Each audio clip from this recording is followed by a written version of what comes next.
கர்த்தருடைய பரிசுத்த நாமத்துக்கு மகிமை உண்டாகட்டும்.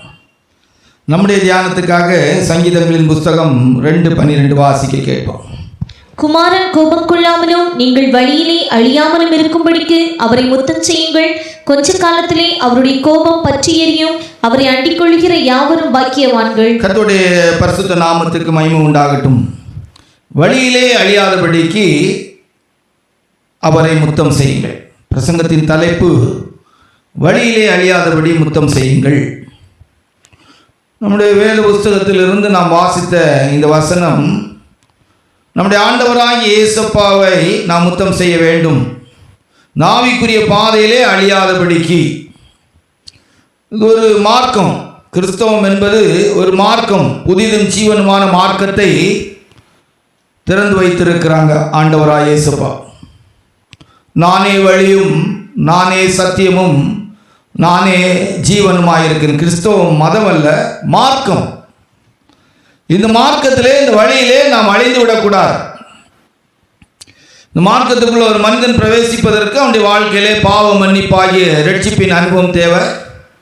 இந்த மார்க்கத்திலே அவன் தொடர்ந்து ஓடுவதற்கு ஞானஸ்தான சத்தியத்தை கீழ்ப்படிந்து பரிசுத்த ஆவியானுடைய அபிஷேகத்தை பெற்று ஒரு வேறுபாட்டின் ஜீவியம், தெய்வீக சுகத்தின் அனுபவம், ஒவ்வொரு நாளும் அவன் சுத்திகரிக்கப்பட்டவனாய் பரிசுத்தமாக்கப்படுவதற்குரிய வசனங்களை கேட்டு இந்த மார்க்கத்திலே ஜெயம் கொண்டவனாக இந்த வழியிலே அவன் ஓடி முடிக்க வேண்டியது என்பது வேதம் நமக்கு சொல்லிக் கொடுக்கிறது. நல்ல போராட்டத்தை போராடினேன், ஓட்டத்தை முடித்தேன், இது முதற்கொண்டு நீதியின் கிரீடம் எனக்காக வைக்கப்பட்டிருக்கிறது. இது ஒரு ஓட்டக்களம், ஒரு பாதை. ஒரு ராஜாவுக்கு ஒரு ராஜ பாதை இருக்கிறது போல ஆவிக்குரிய தெய்வ பிள்ளைகளுக்கு ஒரு வழி இருக்கிறது. அங்கே பெரும்பாதையான வழி இருக்கும். தீட்டு உள்ளவன் அதில் வர முடியாது, அந்த பாதையில் நடக்க முடியாது. ஆனால் அந்த பாதையிலே திசை கெட்டு போகாதவன் யார் என்று சொன்னால் பேதைகள் கூட திசை கெட்டு போக மாட்டார்கள். சங்கீதம் 1 சொல்லியிருக்கும், துன்மார்க்குடைய ஆலோசனை நடாமலும் பாவிகளுடைய வழியில் இல்லாமலும் பரியாசக்காரர் உட்காரும் இடத்தில் உட்காராமலும்.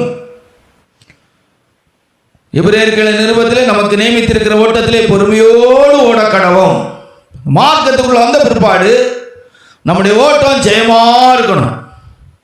வழியிலே அழியாதபடிக்கு குமாரனை முத்தம் செய்யுங்கள். ஒவ்வொரு நாளும் ஆண்டவரை முத்தம் செய்கிற அனுபவத்திலே நாம் ஜீவித்து இந்த பாதையிலே முடிவிலே மகிமையான அனுபவத்துக்குள்ளே பிரவேசிக்க வேண்டும். கர்த்தாவே, இந்த ஆலோசனையின்படி என்னை நடத்தி முடிவிலே மகிமையிலே ஏற்றுக்கொள்வீராக. வலதுபுறம் இடதுபுறம் சாயும் போது இதுவே வழி என்கிற சத்தத்தை நீங்கள் கேட்பீர்கள். சத்திய ஆவியாகி அவர் வரும்போது சகல சத்தியத்துக்குள்ள உங்களை நடத்துவார். இதெல்லாம் ஒரு மார்க்கத்துக்குள்ள நாம் கொண்டு போகப்படுற அந்த அனுபவத்துக்குரிய வார்த்தைகள். இன்றைக்கு நம்முடைய தியானத்திலே முதலாவதாக வழியிலே அழிந்த ஒரு 7 பேரை உங்களுக்கு மிக சுருக்கமாய் சொல்லிவிட்டு முத்தம் செய்யுங்கள் என்கிற வார்த்தையினுடைய ஒரு அர்த்தத்தை சொல்லி இன்றைக்கு நம்முடைய வேத பாட கூட்டத்தை முடிக்கலாம். வழியிலே அழியாதபடி முத்தம் செய்யுங்கள். வழியிலே அழிந்த ஒரு 7 பேரை உங்களுக்கு எடுத்து சொல்லும்படியாக விரும்புகிறோம். சுருக்கமாக அந்த 7 பேருடைய வாழ்க்கை, அந்த வழியிலே அழிந்ததற்கு காரணம் என்ன? நாமும் கூட ஆண்டவராக இயேசுவை பின்பற்றும்படி அழைக்கப்பட்டிருக்கோம்.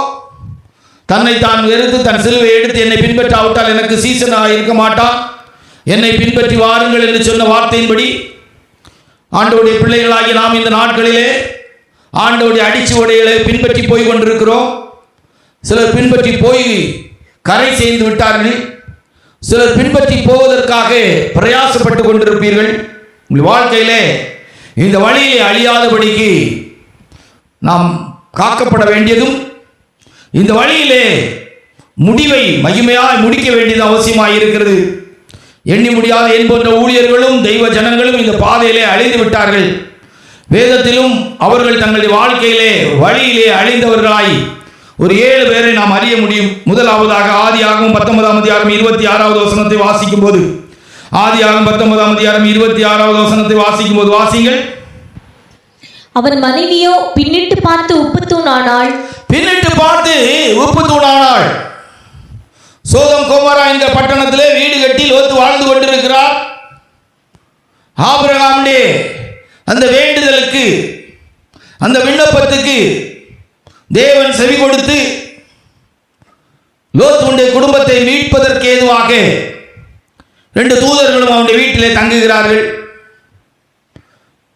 அதிகாலையிலே சூரியன் உதயமாவதற்கு முன்பாக இந்த குடும்பத்தை காப்பாற்றுவதற்காக தாமதித்துக் கொண்டிருக்கும் போது 2 தூதர்களும் லோத்துடைய மனைவி 2 பிள்ளைகளையும் இழுத்து வெளியே கொண்டு வந்து அவளை நடத்தி கொண்டு போய் கொண்டே இருக்கிறார்கள். சோதம் கொமரா என்கிற பட்டணத்தை விட்டு அவள் வெளியே புறப்பட்டு போகும்படியாக போகிற வழியிலே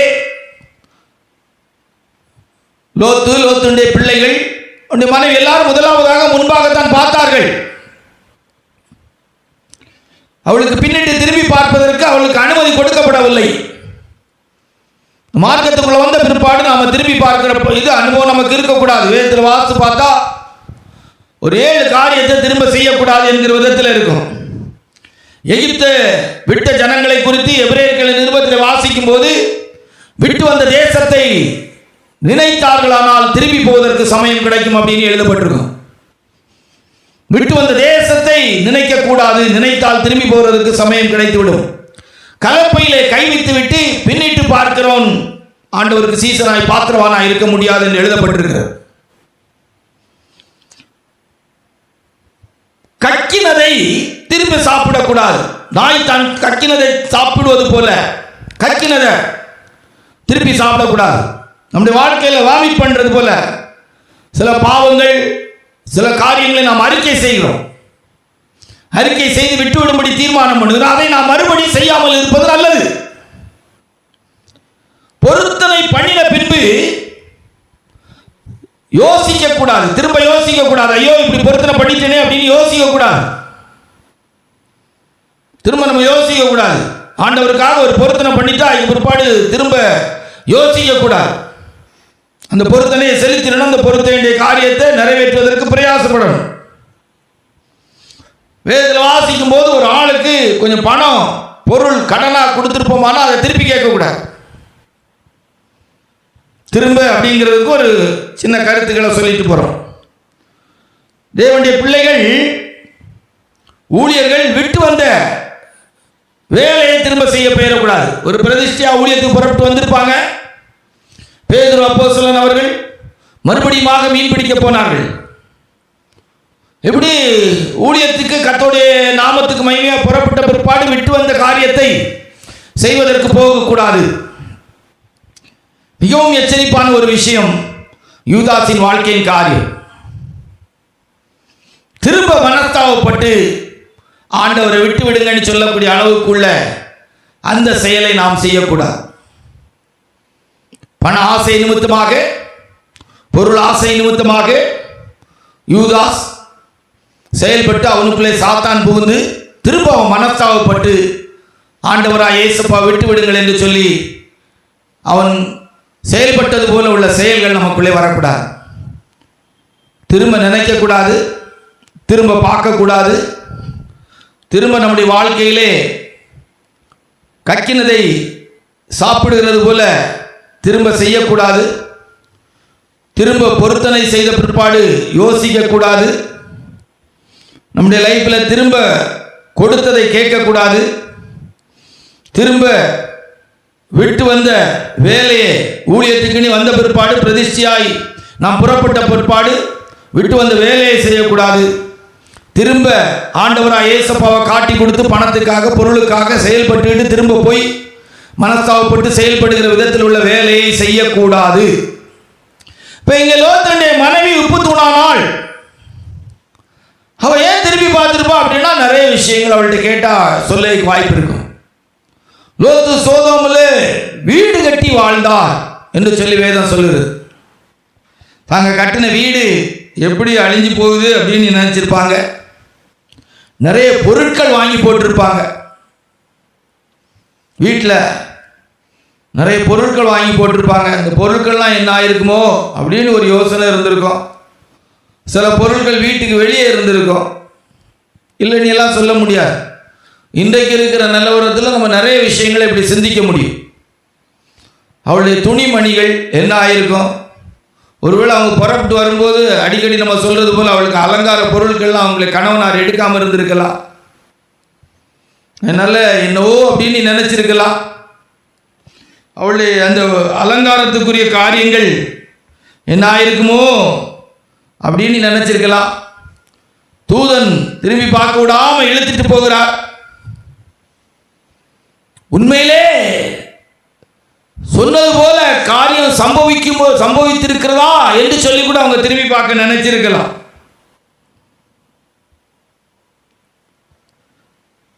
பட்டணம் என்ன ஆயிற்று, சோதங்கோர பட்டணம் என்ன நிலவரத்தில் இருக்கு அப்படின்னு நினைச்சு கூட அதை பார்க்கறதுக்கு திரும்பி இருக்கலாம். அங்குள்ள ஜனங்கள் எல்லாம் என்ன ஆகிறார்கள் அப்படிங்கிறதுக்கும் அவர் திரும்பி பார்த்திருக்கலாம். எல்லாவற்றுக்கும் மேல வேடிக்கை பார்க்கிற குணத்தில் கூட அவர் திரும்பி பார்த்திருக்கலாம். இதெல்லாம் நார்மலா உள்ளது, பொதுவாக திரும்பி பார்க்க கூடாது, அவ்வளவுதான். விட்டு வந்த தேசத்தை நினைத்தார்களானால் திரும்பி போகிறதுக்கு அவளுக்கு சமயம் கிடைத்திருக்கும். ஆவிக்குரிய தெய்வ பிள்ளைகள் வழியில் அழியாமல் இருக்கிறதுக்கு இந்த மார்க்கத்துக்குள்ள வந்த பிற்பாடு திரும்பி பார்க்கக்கூடாது. தேவன் நமக்கு அதை அனுமதிக்கவே இல்லை. லைஃப்பில் நமக்கு திரும்பி நினைக்க வேண்டியது தகப்பன் வீடு. திரும்பி என்னிடத்தில் வா அப்படின்னு ஆண்டவர் கூப்பிடுகிறார். திரும்ப நம்முடைய முடி முளைக்கணும். ஒருவேளை கடந்த காலங்களில் நம்முடைய ஜீவியங்களிலே சில பிரதிஷ்டைகளை நாம் இழக்கிற விதத்தில் செயல்பட்டிருந்தாலும் திரும்ப நம்முடைய முடி முளைக்கணும். சிம்சோனுடைய முடி திரும்ப முளைத்தது போல் நம்முடைய வாழ்க்கையில் திரும்ப முடி என்ன செய்யணும், முளைக்கணும். ஒரு ஓமையில் ஆண்டவர் சொல்வார், மூத்தவனை பார்த்து தோட்டத்துக்கு போகிற, ஐயா போகிறேன், போகமாட்டான். அவன் திரும்ப மனஸ்தாபப்பட்டு வேலைக்கு போயிடுவான். இளவன் போகமாட்டேன், போகிறேன், போகமாட்டேன். இப்போ நம்முடைய வாழ்க்கையில் நமக்கு ஒரு மனஸ்தாபம் திரும்ப திரும்ப இருந்துக்கிட்டே இருக்கணும். தவறு பண்ணும்போது டக்குன்னு கொண்டு அந்த மனஸ்தாபம் தேவன் பட்சமாய் திருந்திக்கிட்டே இருக்கணும். திரும்பி பார்க்கக்கூடாது. இந்த விஷயம் நம்ம அழிவுக்கு ஏதுவாய் திரும்புகிற அனுபவம் நம்முடைய லைஃப்பில் இருக்கக்கூடாது. இது ஒரு பைபிள் ஸ்டடியாக இருக்கிறதுனால உங்களுக்கு அப்படியே விளக்கி சொல்ல போகிறோம். இன்றைக்கி நம்முடைய ஜீவியத்தை ஆராய்ந்து பார்க்கணும். உப்பு தூணாக இருக்கிற ஒரு லோத்துடைய மனைவியை போல நம்முடைய வாழ்க்கையில் நம்முடைய ஜீவியத்தில் கடந்த நாட்களிலே திரும்பி பார்க்கிற அனுபவங்கள் உண்டாயிருக்கிறதா, திரும்புகிற அனுபவம் இருந்திருக்கிறதா, தேவனை விட்டு முகத்தை திருப்பினார்கள், அப்படி தெய்வீகத்தை விட்டு நம்முடைய முகங்கள் நம்முடைய வாழ்க்கை திரும்பி இருக்கிறதா அப்படின்னு பார்க்கணும். அப்படி இருந்தா இந்த வழியில நம்முடைய வாழ்க்கை அழிஞ்சிரும் அப்படிங்கிறத வேதம் நமக்கு எச்சரிப்பாய் சொல்லிக் கொடுக்கிறது. சரி, 2 வழியிலே அழிந்தவர்கள். ஆதியாகமம் 35ஆம் அதிகாரம் 14-19 வரைக்கும் வாசித்தால், ஆதியாகமம் 35 14-19 வரைக்கும் வாசித்தால், ராகேல் வழியிலே மரித்தாள். வாசிய. பின்பு பெத்தேலை விட்டு பிரயாணம் புறப்பட்டார்கள். எப்பிராத்தாவுக்கு வர இன்னும் கொஞ்சம் தூரம் இருக்கும்போது ராகேல் பிள்ளை பெற்றாள். பிரசவத்தில் அவளுக்கு கடும் வேதனை உண்டாயிற்று. பிரசவிக்கும் போது அவளுக்கு கடும் வேதனையாய் இருக்கையில் மருத்துவச்சி அவளை பார்த்து, பயப்படாதே, இந்த முறையும் புத்திரனை பெறுவாய் என்றாள்.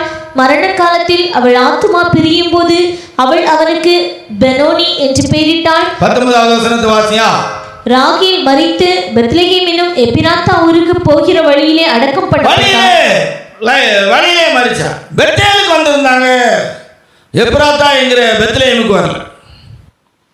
இன்னைக்கு அநேக கர்த்தருடைய பிள்ளைகளுடைய லைஃப்ல இந்த ராகேலை போல உள்ள ஒரு வழியிலே மரிக்கிற ஒரு மரண சம்பவம். மரணம் என்கிற வார்த்தைக்கு பிரிவு என்கிறது விளக்கம். இப்படிப்பட்ட ஒரு பிரிவு இருந்துகிட்டே இருக்கு. பெத்தேலுக்கு வருகிற அனுபவம் இருந்துச்சு, ராகேல் பெத்தேலுக்கு வரக்கூடிய அனுபவம் இருந்துச்சு. ஆனால் எப்ராத்தா என்கிற பெத்லகேமுக்கு வர, பெத்லகேம் என்று சொல்லும் போது தேவன் சந்தித்து ஆகாரம் கொடுக்கிற அப்பத்தின் வீடு. இன்றைக்கு இந்த அப்பத்தின் தேவனால் போஷிக்கப்படுகிற அனுபவம் நிறைய இருக்கு. தேவனுடைய அப்பம், தேவனுடைய ஆகாரம் என்று சொன்னால் அது நிறைய காரியத்தை காட்டுகிறது. வேதத்தை கேளாதபடி தன் செவியை விலக்கிறவனுடைய ஜெபம் அருவருப்பானது. சிலருக்கு சத்தியம் பிடிக்காது, ரொம்ப நல்லா ஜெபிப்பான். சத்தியம் பிடிக்காது, பெத்தேலின் அனுபவம் இருக்கும், நல்லா ஜெபிப்பான். நகை போட்டிருப்பாங்க, அலங்காரம் இருக்கும், எல்லாம் இருக்கும், நல்லா ஜெபிப்பான். கூப்பிடுற காக்கை குஞ்சிக்கு ஆகாரம் கொடுக்கிற தெய்வம், ஆகாரின் பிள்ளையின் சத்தத்தை கேட்ட தெய்வம் கொடுப்பார்.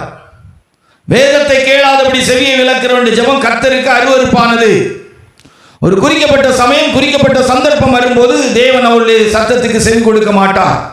உலகத்துக்குரிய காரியங்களை நல்லோர் மேலும் தீயோர் மேல் நீதியின் சூரியன் உதிக்க பண்ணுகிற தெய்வம் சில நேரங்களில் அவருடைய சத்தத்துக்கு செவி கொடுத்து விடுகிறார், கொடுத்து கொண்டுதான் இருக்கிறார் இன்றைக்கும் பூமியில. ஆனால் நம்முடைய எல்லா சத்தங்களுக்கும் தேவன் செவி கொடுக்க வேண்டுமானால், எல்லா சத்தங்களுக்கும் செவி கொடுக்க வேண்டுமானால் வேதத்தின்படியான ஒரு அனுபவம் நமக்கு தேவை. பெத்லகேம் அப்பத்தின் வீடு வர முடியல, வழியே மறைச்சிட்டாங்க. ஏன் அப்படின்னா அதுக்கு ஒரே ஒரு காரணத்தை தான் நம்ம சொல்ல முடியும். அவள் ஒரு விக்கிரகத்தின் அனுபவம் உடையவளாக இருந்திருக்கிறார். தகப்ப வீட்டிலேருந்தே ஒரு விக்கிரகத்தை கொண்டு வந்துட்டார். தகப்ப வீட்டிலேருந்தே விக்கிரகத்தை கொண்டு வந்து போய் சொல்லி மறைத்து வைக்கிறார். பொருளாசை என்னும் விக்கிரகம். தெய்வ அன்புக்கு மாறாக இருக்கிற எல்லாமே விக்கிர ஆராதனை தான். இன்னைக்கு அநேகர் வழியில் அழியக்கூடியவளாய் மாறிக்கொண்டிருக்கா, அழிந்து கொண்டிருக்கிறார். வழியிலே அழியாதபடிக்கு நீங்கள் ஆண்டவராய் இயேசுவை முத்தம் செய்யுங்கள். இன்னைக்கு அநேகர் வழியில் அழிகிறாங்க. விசுவாச மார்க்கத்தால் வழியிலே அழிகிறாங்க. எதுக்குன்னா ஏதோ ஒன்று மேல ஒரு அன்பு இருக்குது. பிள்ளைகள் மேல அன்பு, புருஷன் மேல அன்பு, மனைவி மேல அன்பு, ஊழியத்தின் மேல அன்பு. ஆண்டவரோட சிலருக்கு ஊழியத்தில் பாசம் வந்துடும். நல்லா ஊழியம் செய்யணும்னு நினைப்பாங்க. அப்போ என்னன்னா மருந்து எடுக்கலாம், செத்து போயிடும். ஊழியத்துக்காக மருந்து எடுத்தேன். பொய்யா இவட்ட ஊழியக்காரங்களாம் சொல்றது பக்கா பொய். பொய்யனும் பொய்க்கு பிதாவும் அவன் தானே சொல்லணும். என்னதோ அவர் செத்தா ஊழியம் நிறுத்தம் ஆக ஒரு 200 300 5000 இருக்கட்டான் செத்தோன்னு நின்றுவாங்களா? ஆதி அப்போஸ்தல காலத்தில் அப்போஸ்தலர் இறந்தாங்க, ஊழியம் அழிஞ்சா போச்சு. எத்தனை நூற்றாண்டுகள் இருண்ட காலமாக இருந்திருக்கு, ஊழியம் அழிஞ்சா போச்சு. இல்லை, இந்த ஊழியக்காரங்களாம் அப்படி போய் சொல்லி பழகிட்டாங்க. உலகத்தில் வாழ ஆசைப்பட்டு, பணத்தின் மேலே ஆசைப்பட்டு, புகழ் மேலே ஆசைப்பட்டு, குடும்பத்தார் மேலே அன்பு வைத்து, பொருளாசைன்னு விற்கிற ஆராதனையின் அனுபவத்தில் ஆண்டவரை விட அதிகமாய் சில காரியங்களை, சில மனிதர்களை நேசிக்கிறதுனால அதெல்லாம் விற்கிற ஆராதனை தான். எழுத்தின்படியான சுரூபத்தை வணங்கலனா உள்ளான ஜீவியத்திலே ஒரு விக்கிரகத்தின் அனுபவத்தில் இருக்கிறாங்க. ராகேலை போல வழியிலே அழியக்கூடிய அனுபவம்.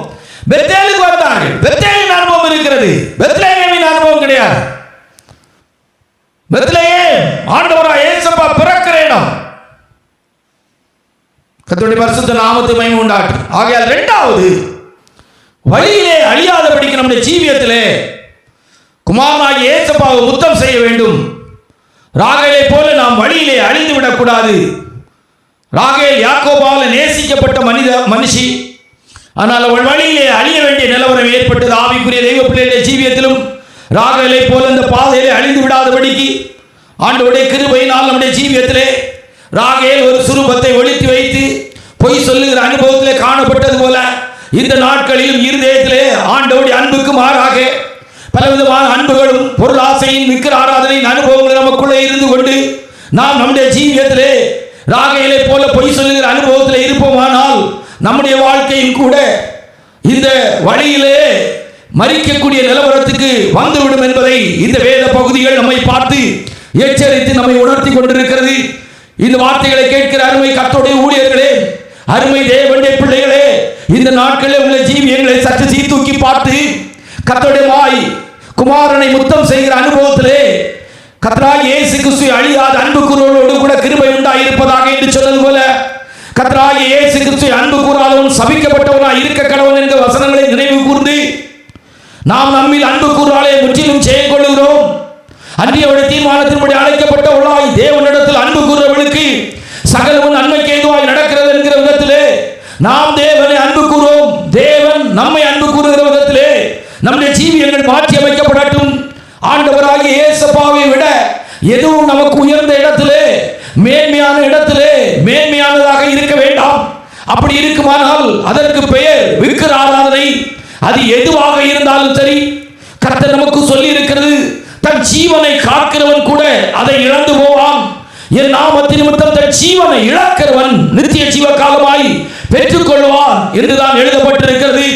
அருமை தேவனுடைய பிள்ளையே, ராகேலை போல உன்னுடைய வாழ்க்கையிலே பொய் சொல்லி ஏதோ சில காரியங்களை உனக்குள்ளே மறைத்து வைத்திருக்கிறது போல ஆண்டவராய் இயேசுப்பா உன்னுடைய பார்வையிலே எதை உன்னுடைய வாழ்க்கையிலே விக்கிரகமாய் உன்னுடைய வாழ்க்கையை மாற்றி வைத்திருக்குமானால் இந்த மாலை வேளையிலே இந்த சத்தியத்தை கேட்கிற உன்னுடைய வாழ்க்கையிலே மனம் திரும்பும்படியாய் கர்த்தர் உன்னை உணர்த்துகிறார். கிருபையாய், ஈவாய், இரக்கமாய், இதுவரைக்கும் ஒருவேளை எழுத்தின்படியான மரணம் என்கிற அனுபவத்திலே சாகுறோடைய சாமை விரும்பாத தெய்வம் உனக்கு மரணத்தை அனுமதிக்காமல் இருந்திருப்பாரானால் இந்த மாலை வேளையிலே மனம் திரும்புவாயாக. அநேக சமயத்தில் உனக்கு வந்த வியாதிகளுக்கு காரணம் இந்த விசுவாச மார்க்கத்திலே விசுவாசத்தினால் நீ வாழ முடியாததற்கு காரணம் பெத்லகேமின் அனுபவத்திலே அப்பத்தின் வீடாகிய வேதம் சொல்லுகிறது போல தெய்வீக சுகம் பிள்ளைகளின் அப்பமாய் இருக்கிறது என்று சொன்ன அந்த தெய்வீக சுகத்தை உன்னால் அனுபவிக்க முடியாமல் இருக்குமானால் ஏதோ ஒரு விக்கிரகத்தின் அனுபவம் உனக்குள்ளே இருக்கிறது. இந்த மாலை வேளையில் அது வேலையெல்லாம் விட்டு உன்னுடைய வாழ்க்கையில மனம் திரும்புவாயானால் இந்த வழியிலே அழியாதபடிக்கு உன்னுடைய வாழ்க்கையும் ஆசீர்வதிக்கப்படும். இரண்டாவதாக வழியிலே அழிந்தது ராகேல். அவள் ஏன் அழிந்தாள் என்று சொல்லும் போது விக்கிரகங்களின் அனுபவத்தோடு பொய் சொல்லுகிற அனுபவம் உடையவளாய் காணப்பட்டாள் என்பதை தான் இந்த இடத்திலே ஒரு ரெவலேஷனாய் ஒரு வெளிப்படுத்தலாய் உங்களுக்கு சொல்லும்படி விரும்புகிறோம். மூன்றாவதாக வழியிலே அழிந்ததற்கு 1 ராஜாக்களின் புஸ்தகம் 13ஆம் அதிகாரம் 1:24 வாசித்தால் 1 ராஜாக்களின் புஸ்தகம் 13ஆம் அதிகாரம் 1:24 வாசித்தால் வாசியுங்கள். யெரொபெயாம் தூபக்காட்ட பலிபீடத்தண்டையிலே நிற்கையில் இதோ தேவனுடைய மனுஷன் ஒருவன் கர்த்தருடைய வார்த்தையின்படியே யூதாவிலிருந்து பெத்தேலுக்கு வந்து 24வது வசனத்தை வாசியா. அவன் போன பிற்பாடு வழியிலே ஒரு சிங்கம் அவனுக்கு எதிர்பட்டு அவனை கொன்று போட்டது. அவன் பிரேதம் வழியிலே கிடந்தது. கழுதை கர்த்தருடைய பரிசுத்த நாமத்துக்கு மகிமை உண்டாகட்டும். ஒரு நல்ல தீர்க்கதரிசி ராஜா அவனை பிடிக்கின்ற போதே கை அப்படியே நிக்குது. அவன் சொன்ன அடையாளத்தின்படி பலிபீடம் பிளந்தது, வெடிச்சு.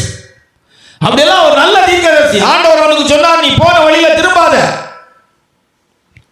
இப்படி ஒரு நல்ல தீர்க்கதரிசியா புறப்பட்டான்.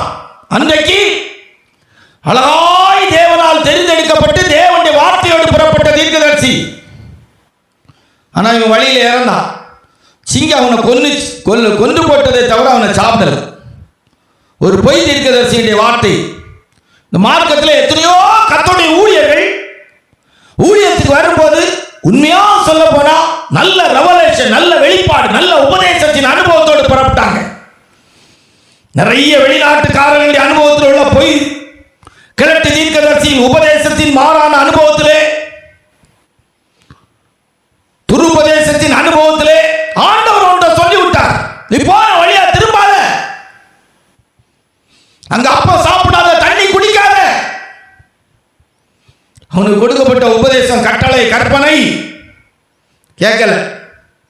ஒரு கலட்டு தீர்க்கதரிசி வந்து போய் சொல்லி, நல்ல தீர்க்கதரிசி அல்லவா, தேவனுடைய வார்த்தையை கேட்டவன் அல்லவா, தெய்வ சத்தத்தை கேட்டவன் அல்லவா, தேவனுடைய வார்த்தை நிறைவேறுதலை பார்த்தவன் அல்லவா, என்ன சொல்லியிருக்கலாம், கொஞ்சம் வெயிட் பண்ணுங்க, நான் ஜெபம் பண்ணி ஆண்டவருடைய சத்தத்தை கேட்டு சரின்னு சொன்னா அவன் கூட வாரேன். வயிற்றுக்கு போஜனமும் போஜனத்துக்கு வயரும் ஏற்கும். திரும்பி போனான். அந்த கிழட்டு தீர்க்கதரிசி வீட்டில் சாப்பாடு சாப்பிட்டுக்கிட்டு இருக்கும்போதே அந்த கிழட்டு தீர்க்கதரிசிக்கு உண்மையான சத்தம் வந்துட்டு, தேவன் இப்போ இந்த தீர்க்கதரிசிட்ட பேசல, கிழட்டு பொய் தீர்க்கதரிசிட்ட பேச வேண்டிய நிலவரம் ஆயிற்று. அதோடைய ஊழியர்கள் எல்லாம் இந்த வார்த்தையை கேட்கும் போது நல்ல உணர்வடையணும். தெய்வ பிள்ளைகள்லாம் உணர்வடையணும். இன்னைக்கு அநேக ஊழியக்காரங்க புறப்பட்டு இருக்கிறாங்க. கராபுரான்னு என்னத்தையாவது சொல்லிட்டு தீர்க்க தரிசனம் சொல்ல, தீர்க்க தரிசியுடைய ஊழிய வேற, தீர்க்க தரிசனம் சொல்றது வேற. தீர்க்க தரிசனம் சொல்லுதல் குறைவுள்ளது. நானே என் லைஃப்ல எத்தனையோ முறை அதை உணர்ந்திருக்கிறேன். இன்னைக்கு ஒத்துக்கொண்டு உங்ககிட்ட அறிக்கையா சொல்றேன். சிலருக்கு நம்ம ஜெபிக்கும் போது, சிலருக்கு நம்ம சொல்லும் போது தீர்க்க தரிசனமா சொன்னது போல இருக்கும். 10 சொன்னா அதில் 6 கரெக்டா இருந்திருக்கு, 4 சரியா இருந்திருக்காரு. நான் நல்லா சொல்ல நான் சொன்னேன் தீர்க்க தரிசனம் நீ நினைச்சிடாங்க. என் மனசுல தோன்றுனதை சொல்றேன். இல்ல சிலது கரெக்டா இருக்கும், சிலது தவறாக கூட இருக்கலாம். ஏன்னா வேதம் அப்படி சொல்லுது, தீர்க்க தரிசனம் சொல்லுதல் குறைவுள்ளது. ஆவிகளை பகுத்தறியணும். இந்த தீர்க்கதரிசிக்கு அந்த ஆவிகளை பகுத்தறிய முடியல. இந்த கிழட்டு தீர்க்கதரிசியுடைய பொய்யின் ஆவியை பகுத்தறிய முடியல. பொய் சொல்லக்கூடிய இந்த தீர்க்கதரிசியுடைய வார்த்தையை பகுத்தறிய முடியல. இந்த எண்ணி முடியாத ஊழியக்காரன், நகை போட்டிருக்கிற ஒரு ஊழியக்காரி அந்த உதட்டுக்கு லிப்டிக் போடுறது தப்பு அப்படின்னு பேசுகிறாங்க. காற்றுல 1 2 3 அடுக்கா ஓட்டையை போட்டு கம்மலை போட்டுக்கிட்டு வாட்சை கட்டிட்டு முக்காடு கூட போடாமல்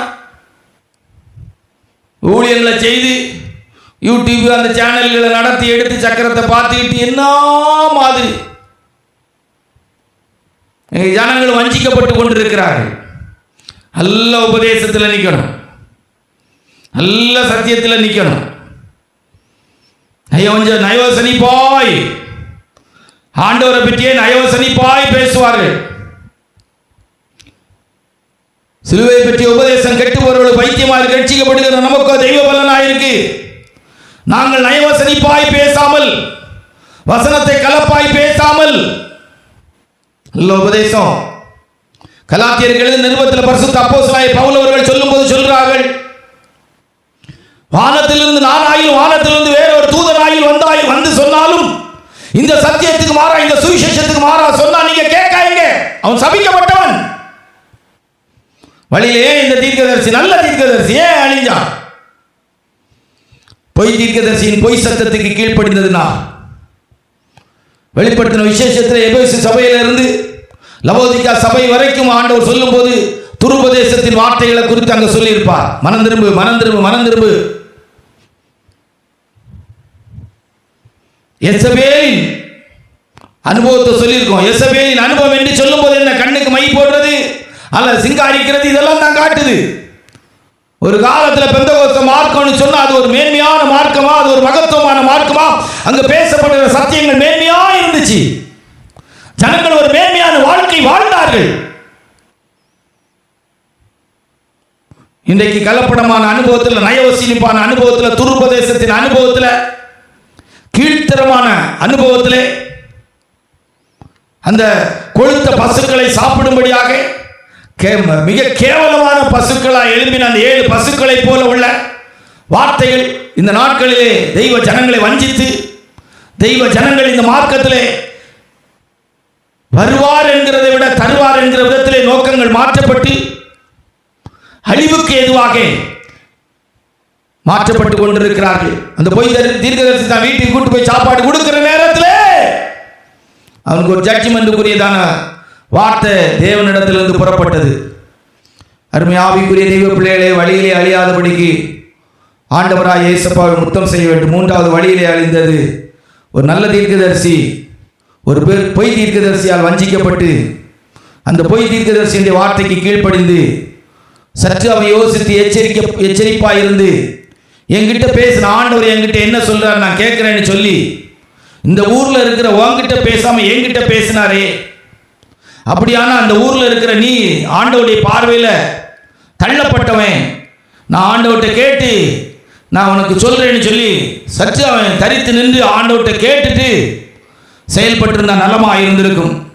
கர்த்தருடைய பரிசுத்த நாமத்துக்கு மகிமை உண்டாகட்டும். இந்த நாளில் இந்த வேத பாட கூட்டத்தில் நம்முடைய ஜீவியத்தில் 3வது வழியிலே அழிந்த இந்த தீர்க்கதரிசியின் வாழ்க்கை போல் நம்முடைய ஜீவியம் காணப்படக்கூடாது. 4வதாக 1 ராஜாக்களின் புஸ்தகம் 20ஆம் அதிகாரம் 42வது வசனத்தை வாசிக்கும் போது, 1 ராஜாக்களின் புஸ்தகம் 20:42 வாசிக்கும் போது வாசிங்க. அப்பொழுது இவன் அவனை நோக்கி, சங்காரத்திற்கு நான் நியமித்த மனுஷனை உன் கையிலிருந்து தப்பி போகும்படி நீ விட்டபடியினால் உன் பிராணன் அவன் பிராணனுக்கு ஈடாகவும் உன் ஜனம் அவன் ஜனத்திற்கு ஈடாகவும் இருக்கும் என்று கர்த்தர் சொல்கிறார். 1 ராஜாக்கள் 22:34-38 வரைக்கும் வாசிங்க. 1 ராஜாக்கள் 22:34-38 வரைக்கும் வாசிங்க. ஒருவன் நினையாமல் வில்லை நானேற்றி எய்தான், அது இஸ்ரவேலின் ராஜாவுடைய கவசத்தின் சந்துகளுக்குட்பட்டது. அப்பொழுது அவன் தன் சாரதியை பார்த்து, நீ திருப்பி என்னை இராணுவத்திற்கு அப்பால் கொண்டு போ, எனக்கு காயப்பட்டது என்றான். அன்றைய தினம் யுத்தம் அதிகரித்தது. ராஜாவை சீரியருக்கு எதிராக ரதத்தில் நிறுத்தி வைத்தார்கள். சாயங்காலத்திலே அவன் இறந்து போனான். காயத்தின் இரத்தம் ரதத்தின் தட்டிலே வடிந்தது. பொழுது போகும்போது அவரவர் தம் தம் பட்டணத்திற்கும் கர்த்தருடைய பரிசுத்த நாமத்துக்கு மகிமை உண்டாகட்டும். ஆகாப் என்கிறதான ராஜா வழியிலே இறந்தான். 1 கொல்லப்பட வேண்டிய ராஜாவை விட்டான். 2 நாபோத்தின் திராட்சை தோட்டத்தை எடுத்தான் அபகரித்து. 3 1 ராஜாக்களின் புத்தகம் 22:34 வாசிக்கும் போது வேஷமாரி யுத்தத்துக்கு போனான் என்று எழுதப்பட்டிருக்கும். வேஷமாரி யுத்தத்துக்கு போனான். வாசிங்க. வாசி 30 வாசி. இஸ்ரவேலின் ராஜா யோசபாத்தை நோக்கி, நான் வேஷமாறி யுத்தத்தில் பிரவேசிப்பேன், நீரோ ராஜவஸ்திரம் தரித்திரும் என்று சொல்லி இஸ்ரவேலின் ராஜா வேஷமாறி யுத்தத்திலே பிரவேசித்தான். பாத்தீங்களா எவ்வளவு கள்ளத்தனமான விதத்தில் அவன் யுத்தத்துக்கு போயிருக்கான். அவனுக்கு விரோதமா வந்த யுத்தம் யோசபாத்து செத்தாலும் பரவாயில்ல, தான் செத்துறக்கூடாதுன்னு சொல்லி அவனை ராஜவஸ்திரத்தில் இறக்கிட்டு இவன் வேஷம் மாறி போயிருக்கான். இன்றைக்கு அப்படிதான் நிறைய பேருடைய வாழ்க்கை வழியிலே மறிக்கக்கூடிய வாழ்க்கையாய் மாற்றப்பட்டு கொண்டிருக்கிறது. அநேக கர்த்தருடைய ஊழியர்கள் தெய்வ பிள்ளைகளுக்கு கூட இந்த வேத பாட கூட்டத்தின் மூலமாய் சொல்லிக் கொள்கிற வார்த்தை நித்தியத்தை குறித்த நம்பிக்கை இல்லை. கொல்லப்பட வேண்டியவனை கொல்லாமல் விடுகிறதும், அழிக்கப்பட வேண்டியதை அழிக்காமல் விடுகிறதும், நாபோத்தின் திராட்சை தோட்டத்தை அபகரித்து எடுத்தது போல இந்த நாட்களிலே எண்ணி முடியாத என்போன்ற ஊழியர்களும் தெய்வ பிள்ளைகளும் தேவையில்லாத எத்தனையோ விஷயங்களை எத்தனையோ விதங்களிலே வியாபாரங்களிலே பொய் சொல்லி, வேலை ஸ்தலங்களிலே பொய் சொல்லி, பல இடங்களிலே பொய் சொல்லி, பல காரியங்களை அபகரிக்கிற விதத்தில் வாங்கின கடத்தை கொடுக்க மாட்டாங்க. கடன் வாங்குறதுக்காக பொய் சொல்றது, கடன் வாங்கின பிற்பாடு பொய் சொல்லுகிறது, கடன் வாங்கினவங்களுக்கு கொடுக்காம சொத்து வாங்குறது, கடன் வாங்கினவங்களுக்கு கொடுக்காம தானும் தான் குடும்பமும் சந்தோஷமா இருக்கிறது. இதெல்லாம் ஒரு அபகரிக்கிற அனுபவம் தான். ஒரு ஆவிக்குரிய தெய்வ பிள்ளை தன்னுடைய வாழ்க்கையை ஆராய்ந்து பார்க்கணும். வேஷம் மாறி போன ஆகாப் நினையாத விதத்தில் ஆண்டவர் நினைச்சிட்டாருன்னா ஒன்றும் செய்ய முடியாது. எதிர்பாராத விதத்தில் விட்ட அம்பு தூக்கிட்டு ஆள் வேஷம் மாறி போயிருக்கான். இன்னைக்கு நிறைய ஊழியக்காரங்களை கர்த்தருடைய ஊழியக்காரங்களை பார்க்க முடியல. பரிசுத்த பவுல் அவர்கள் சொல்லும் போது சொல்றாங்க, நாங்கள் எல்லா விதத்திலும் எங்களை தெய்வ ஊழியர்களாய் விளங்க செய்கிறோம். ஊழியக்காரங்களை பார்க்க முடியல, வயசானவங்களை பார்க்க முடியல. ஒரு வயசுக்கு மேல பிள்ளையை கட்டி கொடுத்துட்டா தாத்தா மாதிரி இருக்கணும், பாட்டி மாதிரி இருக்கணும். நம்ம இதில் ஒரு பிரதர் சொல்லியிருக்கிறாங்க, நான் என் பிள்ளைகள் கல்யாணம் ஆகிட்டுனா டை அடிக்க மாட்டேன், இனி பேர பிள்ளையை கல்யாணம் ஆனாலும் டையை விட மாட்டேன். பேர பிள்ளை கல்யாணம் ஆகும்போது விட மாட்டான். ஏன்னா அவ்வளவுக்கு அவங்களுடைய நிலவரம் காணப்பட்டுக்கிட்டு இருக்கு. ஆவிக்குரிய தெய்வ பிள்ளைகள் ஆராய்ந்து பார்க்க, வேஷம் மாறக்கூடாது. தேவன் ஒரிஜினாலிட்டியா நமக்கு தந்திருக்கிற வெள்ள முடியாட்டே இருக்கு. அதனால என்ன இருக்கு? வெள்ள முடிய கருப்பு முடியாக்குன்னு எங்க வேதத்தில் எழுதி இருக்குது? மயிரை பின்னினோன்னா பின்னல் மட்டும்தானா? இல்லை, தலைமுடி அலங்கரிக்க கூடாது. தாடி புருவத்து முடி விட மாட்டேங்கிறாங்க, அதை கூட வேஷத்துக்கு ஏதுவாக மாற்றிக்கிறாங்க. கர்த்தருடைய பிள்ளைகளாய நாம் அந்த வழியில் அழியாமல் இருக்கிறதுக்கு வேஷமான வாழ்க்கை இருக்கக்கூடாது. கிறிஸ்துவை தரித்து கொண்டவர்களாக இருக்கணும். மாயமாலமான ஜீவியங்கள் செய்யக்கூடாது. நம்முடைய ஜீவியத்தை ஆராய்ந்து பார்க்கணும். ஆகாப் வழியிலே அழிந்தான். நாபோத்தின் ரத்தத்தை நாய் நக்குனது போல் அவன் ரத்தத்தை நாய் நக்கக்கூடிய இடத்துல அவன் சூழ்நிலை மாறிச்சு. மனுஷன் விதைச்சதை அறுப்பான், மனுஷன் எதை விதைக்கிறான் அதையே அறுப்பான்.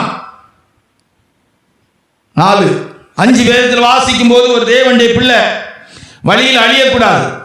சங்கீதம் 106:13-26 வரைக்கும் வாசிக்கும் போது இஸ்ரவேல் ஜனங்கள் வழியிலே அழிந்தார்கள். வாசிங்க, சங்கீதம் 106:13-26 வரைக்கும் குறிச்சு கொள்ளுங்க. 1-2 வசனத்தை வாசித்து செய்திக்கு நேராக இப்போ வாசிங்க. ஆனாலும் சீக்கிரமாய் அவருடைய கிரியைகளை மறந்தார்கள், அவருடைய ஆலோசனைக்கு அவர்கள் காத்திராமல் வனாந்திரத்திலே இச்சை உள்ளவர்களாகி அவாந்திர வழியிலே தேவனை பரீட்சை பார்த்தார்கள்.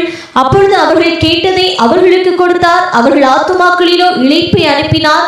பாளையத்தில் அவர்கள் மோசையின் மேலும் கர்த்தருடைய பரிசுத்தனாகிய ஆரோனின் மேலும் பொறாமை கொண்டார்கள். பூமி பிளந்து தாத்தானை விழுங்கி அபிராமின் கூட்டத்தை வழியிலே அழிந்தார்கள், தேவனை மறந்தார்கள். 13வது வசனத்தை 22வது வசனத்தை வாசித்தா தேவனை மறந்தார்கள். நன்றி இல்லாத ஜீவியம். கடைசி நாட்களிலே கொடிய காலங்கள் வரும் என்று அறிகிறார்கள். நன்றி அறியாதவர்கள். ஒரு பிரசங்க பீடத்தில் ஒரு ஆளை ஏத்தனா கூட யோசிக்கிறாங்க. விசுவாசிகள் தர்ற அந்த காணிக்கை எல்லாம் ஊழியக்காரங்க வாழ்றோம். ஆனால் என்ன பெருமை இருக்கப்பா, விசுவாசிகள் நமக்கு தாராங்களே அப்படிங்கிற ஒரு நன்றி இல்லை. வசனம் சத்தியத்தை பேசுங்க. அதுக்காக விசுவாசிகளை கொண்டு தானே ஆண்டவர் நம்மை போஷிக்கிறார். கர்த்தர் தான் நம்மை போஷிக்கிறாங்க. அந்த போஷிக்கப்படுவதற்கு தேவன் பயன்படுத்துகிற விசுவாசிகள் தானே. எத்தனை சபைகள் என்னை காணிக்க பாட்டு பாடி காணிக்க பிரிக்கிறாங்க. எனக்கு தெரியும், ஒரு சபையில் ஒரு பாயில ஒரு ஊழியக்காரர் நின்றுட்டு இருக்கார். அந்த பாயில ஒரு விசுவாசி கால் வச்ச உடனே கோபப்பட்டார். கடைசி காலை வெட்டி தான் சாகிற விதத்தில் கர்த்தர் அனுமதிச்சேன். நன்றி இல்லாதவன், நன்றி இல்லாத விசுவாசிகளை குறித்த ஒரு நன்றி கிடையாது. சும்மா தேவனுடைய பிள்ளைகள் அப்படி பேசுறது. பெற்ற பிள்ளைகள் வளைக்கும் வளர்ந்து ஆளானதுக்கு காரணம் விசுவாசிகள் போட்ட காணிக்கை தானே, பிச்சை தானே. உன் பிள்ளையை விட விசுவாசிய நேசி. உன் குடும்பம் வாழ்ந்து இருக்கிறதுக்கு, காரில் போகிறதுக்கு, இன்னைக்கு சுத்திட்டு திரிகிறதுக்கு, இவ்வளோ அனுபவிக்கிறதுக்கு எல்லாவற்றையும் காரணம் முன்னுக்கு இருக்கிற விசுவாசி. தோளை சுமக்கணும். நன்றி மறந்தவர்களாய் வழியில் அழிஞ்சிருவாங்க ஊழியக்காரங்க எல்லாம். ஒரு நாள் மறக்கக்கூடாது. ஒரு துட்டுக்கு சரியான 2 காசு போட்ட பெண்ணை ஆண்டவர் மேன்மையாய் சொல்லி எழுதி வச்சிருக்கிறது வேதத்தில். தன் ஜீவனத்துக்கு உண்டானதெல்லாம் போட்டாள். ஒரு சபையில் அப்படி கொடுக்குற எத்தனை தெய்வ பிள்ளைகள் இருப்பாங்க, எத்தனை பேர் எத்தனை சந்தர்ப்பத்தில் கொடுத்துருப்பாங்க. ஒரு இடம் வாங்குறதுக்கு, கட்டணம் கட்டுறதுக்கு, ஒரு அன்பின் விருந்துக்கு, ஒரு கன்வென்ஷனுக்கு, எத்தனை தேவைகளுக்கு அப்படி கொடுத்த எத்தனை விசுவாச தெய்வ பிள்ளைகள் இருப்பாங்க. இஸ்ரவேல் ஜனங்கள் நன்றி மறந்தாங்க, வழியில் அழிந்தாங்க. ஏறக்குறைய 6 லட்சம் புருஷர்கள் 2 பேர் தவிர மீதி எல்லாரும் அழியக்கூடிய இடம் இருந்துச்சு. நன்றி மறக்கவே கூடாது. அதே போல விசுவாசிகளை நன்றி மறக்க கூடாது. எத்தனையோ ஊழியக்காரங்க உங்களுக்காக ஜெபித்திருப்பாங்க. எத்தனையோ முறை உங்களை வெட்டி போடுறதுக்கு ஆண்டவர் விரும்பி இருப்பாங்க. திராட்சை தோட்டத்துக்குள்ள உள்ள அத்தி மரத்தை வெட்டி போடும்படியாக சொன்ன போது தோட்டக்காரன் தாழ விழுந்து, ஆண்டவரே இந்த ஒரு முறை நிக்கட்டி, இந்த வருஷம் கொத்தி எரு போடுகிறேன்னு சொன்னே போல ஆண்டவருடைய சமூகத்தில் நின்றிருப்பார்கள். முழங்கால் படிட்டு இருப்பாங்க. யாரோ ஒரு முழங்கால்கள், எங்கோ ஒரு ஊழியக்காரருடைய முழங்கால்கள், ஏதோ ஒரு தெய்வ ஊழியருடைய முழங்கால்கள் உங்களை வாழ்க்கையை பாதுகாத்து நன்றி மறந்துடக்கூடாது. கொஞ்சம் பணம் வந்துட்டு, கொஞ்சம் பொருள் வந்துட்டு, படிப்பு வந்துட்டு, அழகு வந்துட்டு, அந்தஸ்து வந்துட்டு, வசதிகள் வந்துட்டு, கொஞ்சம் இங்கிலீஷ் பேசிட்டோம் அப்படின்னு பெரிய சீமானா நடந்து காட்டிடக்கூடாது. நன்றி இருக்கணும். நன்றி மறந்துடவே கூடாது. யசூரன் கொழுத்து போய் உதைத்தானா, காலில் சூடு வச்சு விட்டு. கர்த்தருடைய பரிசுத்த நாமத்துக்கு மகிமை உண்டாது. நன்றி மறக்க கூடாது. இச்சை உள்ளவர்களாய் மாறினார். அதிலே ஒரு 7 குறிப்பு இருக்கு. இச்சை அளவுக்கு அதிகமாக போகும்போது அதுக்கு பேர் இச்சை. ஆசை இச்சையெல்லாம் அடக்கி ஆளணும். ஆசையே துன்பத்துக்கு காரணம். அளவுக்கு மேலே எதுவும் போகக்கூடாது. இச்சைங்கிறது மாம்சம் மட்டும் இல்லை, நிறைய போஜன இச்சை இருக்குது, நிறைய காரியத்தை குறித்த இச்சைகள் இருக்கு. பொறாமைப்பட்டார்கள். மோசே மேலே பொறாமை, இந்த விசுவாசிகளுக்குள்ள பொறாமை, ஊழியக்காரர்களுக்குள்ள பொறாமை, ஸ்தாபனங்களிலே பொறாமை இருக்குது. சில ஸ்தாபனங்கள் எல்லாம் சின்ன ஊழியக்காரன் கூட பெரிய ஆட்களை மதிக்காமல் அவங்கள பொறாமையில் கீழே தள்ளுறதுக்கு அவங்கள என்னென்ன செய்யணுமோ செய்ய பார்க்குறாங்க. சில இடங்களில் ஒன்றுமே இருக்காது, வருஷம்தான் இருக்கும். ஆனால் ஒரு சின்ன ஊழியக்காரங்களை கர்த்தர் நடத்திப்பாரங்களாக வச்சுருப்பாங்க. அது அவங்களுக்கு ஒரு விதமாக பொறாமை. 19வது வசனத்தில் விக்கிர ஆராதனை, 24வது வசனத்தில் அசட்டை பண்ணினார்கள். இச்சிக்கப்படத்தக்க தேசத்தை அசட்டை பண்ணினாங்க. பெரிய பரலோகம், பெரிய சீயன், பெரிய எருசலேம், கர்த்தருடைய வருக. நம்ம யார் போனா, யார் கண்டா, மென்மையான பரலோக ராஜ்யத்தை அசட்டை பண்ணிடுது. ஆமாம், பெரிய பிரசங்கம், பெரிய சபை, பெரிய உபதேசம் அசட்டை பண்ணுகிறது. தேவன் சகல பிரஸ்தாபத்தை பார்த்தும் தம்முடைய வார்த்தையை மகிமைப்படுத்தி வைத்திருக்கிறார். முறுமுறுப்பு, மார்க்கத்துக்குள்ள வந்த பிற்பாடு ஒரு முறுமுறுப்பு. என்ன கிடைச்சிது, என்ன தந்தாங்க, எப்போ பார்த்தாலும் குத்தி குத்தி தானே பேசுகிறாங்க. அப்போஸ்தலர் 2ஆம் அதிகாரத்தில் முதல் பிரசங்கமே குத்தி தானே பேசுகிறாங்க. அப்போஸ்தலருடைய முதல் பிரசங்கமே குத்துற பிரசங்கம் தானே. அல்லேலூயா. ஆமாம், தெரிஞ்சும் குத்தலாம், ஆவியானவர் வெளிப்படுத்தியும் குத்தலாம். 2 இருக்குது. தெரிஞ்சும் குத்தலாம். பிணக்காசு ஈட்டி பார்த்து குத்தினார். ஆண்டவர் நினையாத விதத்தில் வெளில ஏற்றி ஆகாப்பு கூட்டார். இது 2 இருக்குது. பார்த்தே குத்துற ஒரு பகுதி இருக்குது, தப்பு கிடையாது. எதிர்பாராம வெளில விட்டு அடிக்கிறது இருக்குது. எப்படியும் குத்து வாங்கணும் திருந்துற வரைக்கும். அப்புறம் வேதத்தில் வாசிக்கும் போது வேதம் நமக்கு சொல்லிக் கொடுக்கிறதான விஷயம் என்னன்னா, 24வது வசனத்தில் வாசிக்கும் போது நல்லா அவங்களுடைய வாழ்க்கையில் நல்ல முறுமுறுப்பு முறையிடுகிற அனுபவத்தோடு காணப்பட்டாங்க. 2 கொரிந்தியரில் வாசிக்கும் போது 10:7 வாசிக்கும் போது உட்கார்ந்து விளையாட ஆரம்பித்தார்கள். உட்கார்ந்து நிறைய பேருக்கு இந்த கிறிஸ்தவ மார்க்கம் ரொம்ப ரொம்ப இதாக மாறி போச்சு. ஒரு சாதாரண விஷயமாயிட்டு, பிரசங்கம் சாதாரணமாயிட்டு, ஊழியர் சாதாரணமாயிட்டு, சபை நடத்துறது சாதாரணமாயிட்டு. அந்த தெய்வ பக்திக்கு ஏதுவான தெய்வ பயம் இல்லை. வழியிலே அடைந்த 4வது கூட்டம் 5, வழியிலே அழிந்த 5வது கூட்டம் 6 வேதத்தில் வாசிக்கும் போது சங்கீதம் 106, 32, 33 வாசிக்கும் போது மேரிபாவின் தண்ணீர்களிடத்திலும் அவருக்கு கடுங்கோபம் ஊட்டினார்கள். அவர்கள் நிமித்தம் மோசேக்கும் பொல்லாப்பு வந்தது. உபாகமம் 34 5-6 வாசிங்க. உபாகமம் 34 5-6 வாசிங்க.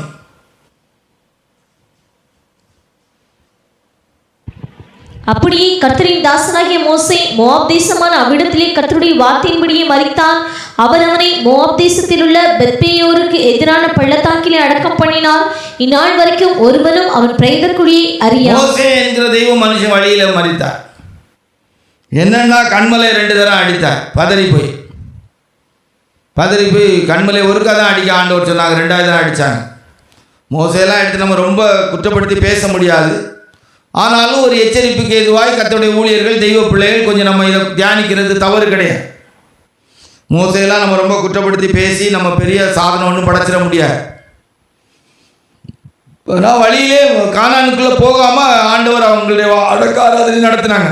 யோசேப்பின் எலும்பு கூட கானானுக்கு போச்சு. மோசே மரிக்கிறது இஸ்ரவேல் ஜனத்துக்கு தெரிஞ்சு அவனுடைய எலும்பு கானானுக்கு போயிடும். போக விடாமல் வழியிலே மோசே சாகிற விதத்தில் கர்த்தர் செய்துட்டாங்க. காரணம் என்னன்னா இதான் பதறுகிற அனுபவம். ஜனத்துக்காக பதறி பொல்லா போறக்கூடிய இடம். இன்னைக்கு அப்படித்தான் நிறைய ஊழியர்காங்க. சபை ஊழியம். முதல்ல நம்முடைய ஜீவியம் முக்கியம், நாமும் முக்கியம். ஆண்டவராக தான் அவங்க மோசையை கற்றுக் கொடுத்துக்கிட்டே இருந்தார். நீ விலகு, நான் பார்த்துக்கிட்டேன். ஒன்றை கொண்டு ஒரு சந்ததியை நான் பரலோகத்துக்கு கொண்டு போவேன், கானானுக்கு கொண்டு போவேன். இந்த ஜனத்துக்காக நிற்காத, இந்த ஜனத்துக்காக நின்னா அழிவுதான். தெய்வ பிள்ளைகள் கவனமாக இருக்கணும். அதில் கர்த்தருடைய ஊழியர்கள் எல்லாம் ரொம்ப கவனமாக இருக்கணும். இந்த வார்த்தைகளை கேட்கும்போது ரொம்ப கவனமாக இருக்கணும். அழிகிற ஜனத்தை பாதுகாக்கிறேக்கா திறப்பில் நிற்கிறேன், படுத்து கிடந்து ஜோம் பண்ணாலும் சரி, முழங்கால நின்று ஜோம் பண்ணாலும் சரி, குதிச்சு ஜோம் பண்ணாலும் சரி, சமயத்தில் அடவு தப்பிட்டுன்னா போக முடியாமல் ஆயிடக்கூடாது. கர்த்தர் மறுபடியும் மோசேயிட்ட சொன்னே போல சொல்ல, விடப்பா, நம்ம ஊர் பாசத்தில் சொன்ன விடப்பா, அதை நான் அவ்வளோ பேரை நான் அழிச்சிட்டு மூலம் ஒரு சந்ததியை நான் கொண்டு போகிறேன் அப்படிங்கிறாங்க. மோசே இல்லை, என் பேரை கிறுக்கி போட்டு விடும். திறப்பில் நிற்கிறதுக்காக நின்னார். திருப்பி திறந்து போச்சு அவரு.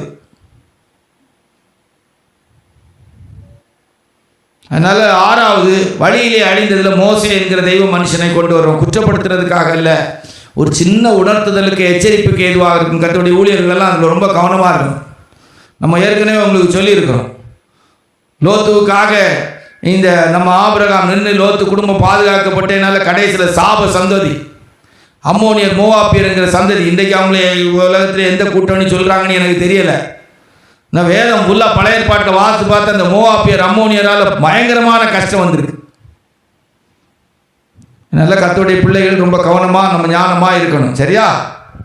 மோசே வழியில் அழிஞ்சதுக்கு காரணம் ஒரு பதறுகிற அனுபவம். அந்த மார்க்கத்துக்குள்ள வந்த பிற்பாடு கடந்த நாட்களில் நம்ம ஒரு சத்தியத்தை பேசணும். பதறக்கூடாது. எதுக்கு பதறணும்? மரணமே இருந்தால் நமக்கு பிரச்சனை இல்லை. கிறிஸ்டியனுக்கு ஜீவன், சாவு எனக்கு ஆதாயம். பரிகரிக்கப்படும் கடைசி சத்துரு மரணம் ஜீவனாலே விழுங்கப்படும். 7 வழியிலே அழிந்தது. 2 சாமுவேலின் புத்தகம் 6ஆம் அதிகாரம் 6-7. 2 சாமுவேலின் புத்தகம் 6ஆம் அதிகாரம் 6-7. சீக்கிரம் வாசிங்க. அவர்கள் நாகோனின் களம் இருக்கிற இடத்துக்கு வந்தபோது மாடுகள் மிரண்டு பெட்டியை அசைத்தபடியினால் ஊசா தேவனுடைய பெட்டியினிடமாய் தன் கையை நீட்டி அதை பிடித்தான். அப்பொழுது கர்த்தருக்கு ஊசாவின் மேல் கோபம் உண்டது. அவனுடைய துணிவை நிமித்தம் தேவன் அங்கே அவனை அடித்தார். அவன் அங்கே தேவனுடைய பெட்டி அண்டையில் செத்தான். வழியிலே செத்தான். ஊசா பெட்டி, உடன்படிக்கை பெட்டி சுமக்கப்பட வேண்டும். வண்டியில் வச்சு ஜாலி ஆயிப்போம். ஒரு பைபிள் எடுக்கிறே கூட ஊழியக்காரங்களுக்கு கஷ்டமாயிட்டு. எண்ணி முடியாத ஊழியர்களுக்கு பைபிள் எடுக்கிறது கஷ்டம், பாட்டு புக் எடுக்கிறது கஷ்டம். எல்லாம் செல்போன் தான். செல்போன் உபயோகப்படுத்துறது சரி தப்பும் கிடைக்கல, செல்போன் தான். அப்புறம் டேபு, லேப்டாப்பு, மடிக்கணாணி, எல்லாம் லேப்டாப்பு மடிக்கணாணி ஒன்று தானோ, எல்லாம் வச்சுக்கிட்டுறாங்க. பைபிளாக சுமந்தா தான் பாக்கியம் அப்படிங்கிறதுக்கு இல்லை. கொஞ்சம் தெய்வீகமான ஒரு அனுபவம் நம்ம கூட இருக்கட்டு. தெய்வீகமான ஒரு அனுபவம் நம்ம கூட இருக்கட்டு. அதெல்லாம் தெய்வ பிள்ளைகளுக்கு ஒரு அழகு. ஸ்கூலுக்கு பாட புத்தகத்துக்கு பதிலாக செல்போனை கொண்டு போவதற்கு இப்போ அனுமதிப்பாங்களா? வந்துடும், இன்னும் கொஞ்சம் நாளையில் வரும். இதுவும் மாறும். வெறும் செல்போனே இருக்கிறது விதத்தில் வரும். செல்போனே இல்லாமல் போனாலும் பரவாயில்லைங்கிற அளவுக்கு கொண்டு வந்துடுவாங்க. பாட புத்தகம்லாம் செல்போன் ஆன்லைன்லேயே பார்த்து இது செய்கிற அளவுக்கு வந்துடுறேன். நீ ரூபாயே நீ வந்துடுமே. டிஜிட்டல் இந்தியா தானே. இனி ரூபா கையில் வைக்கணும்னு அவசியம் இருக்கா? இல்லையே. இப்போமே ரூபா வைக்கலையே. அப்படி ஒரு ஸ்கேன் பண்ணுறோம். யாருங்க அங்கே ஒரு படம் போல் ஒரு இருக்கிற இடியப்ப மாதிரி இருக்கிற சிக்கலாக இருக்குது, அதை ஸ்கேன் பண்ணுறாங்க, ரூபாயை போடுறாங்க, போயிட்டே இருக்கிறாங்க. கையில் ரூபாயே தேவையில்லைங்கிற இடத்துக்கு வந்தாச்சு. எல்லாமே வந்துடும். உடன்படிக்கை பெட்டியை சுமக்கிறதுக்கு இன்னைக்கு விருப்பம் இல்லை. அன்னைக்கு பைபிளை மேன்மையான நினைச்சு சுமந்து கொண்டு போனாங்க. பாட்டுக்கு கோடி போகிறது, அது ஒரு அழகா இருக்கும் பார்க்கறது. சிலுவையை சுமக்கிறதுக்கு அநேகருக்கு விருப்பம் இல்லை. சிலுவையை சுமந்து என்னை பின்பற்றாதவன் எனக்கு சீசனாக இருக்க மாட்டான். ஊசா உடன்படிக்கை பெட்டியை சுமக்கிறதுக்கு விரும்பலை. ஆண்டவராக இயேசுவை சுமக்கிறதுக்கு அநேகருக்கு விருப்பம் இல்லை. நீங்கள் கிறிஸ்துவை தரித்துக் கொண்டிருக்கிறீர்களே. நம்ம ஆராய்ந்து பார்க்கணும், நம்முடைய ஜீவியத்தில் எப்படி இருக்கிறோம் அப்படின்னு நம்ம பார்க்கணும். நம்முடைய ஜீவியத்தில் இந்த நாட்களில் தேவனுக்குரிய என்னை கனம் பண்ணுகிறவர்களை நான் கனம் பண்ணுவேன். புனிதனுக்கு புனிதனாக இருக்கிறேன். மாட்டு வண்டியில் இழுத்துட்டு போகிறேமா? இழுத்துட்டு போகக்கூடாது. இந்த உலகத்தில் இருக்கிற எல்லா வேலையை விட கர்த்தருக்கு ஊழியம் செய்கிறது மேன்மை. இந்த உலகத்தில் இருக்கிற எல்லா புஸ்தகத்தை விட பரிசுத்த வேதாகமும் மேன்மை. இந்த உலகத்தில் இருக்க எல்லா தத்துவங்கள், எல்லா கருத்துள்ள பாடல்களை விட ஆண்டவரை புகழ்ந்து பாடுகிற பாடல்கள் மேன்மையானது. கர்த்தரை ஆராதிப்பது மேன்மையானது.